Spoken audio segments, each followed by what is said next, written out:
இன்றைக்கி நம்ம பண்ண போகிறது பூண்டு ஊறுகாய் தான். அதுக்கு கொஞ்சம் பூண்டு உரித்து வச்சுருக்கேன், கொஞ்சம் பூண்டு சதைச்சி வச்சுருக்கேன். வாங்க வீடியோக்குள்ளே போகலாம். எண்ணெய் சூடாயிடுச்சு, எண்ணெயில் கடுகு போட்டுக்கலாம். இப்போ பூண்டு போட்டுக்கலாம். பூண்டு நல்லா வசங்கட்டும்.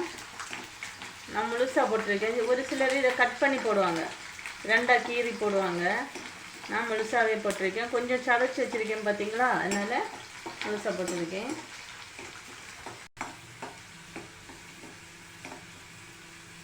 நல்லா ஃப்ரை ஆகட்டும், கொஞ்சம் இதாகட்டும், சரிங்களா? வேகும் ஸ்டேஜில் நம்ம சதைச்சி வச்சுருக்கோம் பார்த்தீங்களா, இந்த பூண்டை போட்டுக்கலாம்.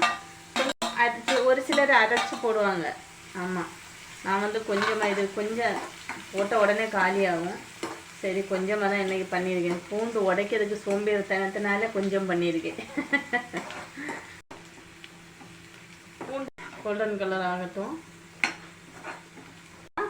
ஸ்டவ் ஆஃப் பண்ணி கொடுத்துடலாம். மஞ்சள் பொடி போட்டுக்கலாம். உப்பு கொஞ்சம் போட்டுடுங்க தேவைக்கு. வெந்தயத்தூள் போட்டுக்கிடுங்க, கொஞ்சமாக போதும். மிளகுத்தூள் போட்டுக்கிடுங்க. காஷ்மீர் சில்லி இருந்தால் கொஞ்சம் போட்டுக்கிடுங்க. காஷ்மீர் சில்லி இல்லை, அதனால் போடலை. நல்லா கிளறி விட்டுருங்க. ஸ்டவ் ஆஃப் பண்ணிட்டு தான் இதெல்லாம் சேர்க்கணும், இல்லைன்னா கறி போயிடும். அதனால தான் ஸ்டவ் ஆஃப் பண்ணுங்கன்னு சொன்னேன். கடுகு வறுத்து பொடிச்சு வச்சுருக்கேன், அது கொஞ்சம் போட்டுக்கலாம். ரொம்ப ஜாஸ்தி போடக்கூடாது, கசப்பு தன்மை வந்துடும். இப்போ கொஞ்சமாக காயப்பொடி போட்டுக்கலாம். வினிகர் ஊற்றிக்கிடுங்க. ஸ்டவ் ஆன் பண்ணி விட்டுருங்க. மிதமான சூட்டில் கொதிக்க விட்டுடலாம். இது பண்ணி எடுத்துடுங்க.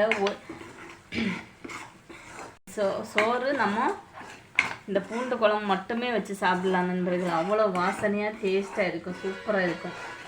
இந்த மாதிரி வச்சுடுங்க, சரிங்களா? இது நாங்கள் ஒரு வேளைக்கு தான் பண்ணியிருக்கோம். இன்னைக்கு இப்போ சாப்பிடும்போது 4 பேர் சாப்பிடும்போது காலி ஆகிடும் எங்களுக்கு. அவ்வளோ டேஸ்ட்டாக இருக்கும், சூப்பராக இருக்கும்.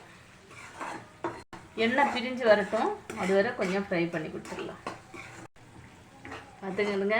இது வந்து காஷ்மீர் சில்லி எதுவும் போடலை, சாதா சில்லி மட்டும்தான் என்கிட்ட இருந்து அது போட்டேன். காஷ்மீர் சில்லி இருந்துச்சுன்னா கொஞ்சமாக மிளகுத்தூள் போட்டுட்டு, காஷ்மீர் சில்லி கொஞ்சம் அதிகமாக போட்டிங்கன்னா இந்த நல்ல குழம்பு.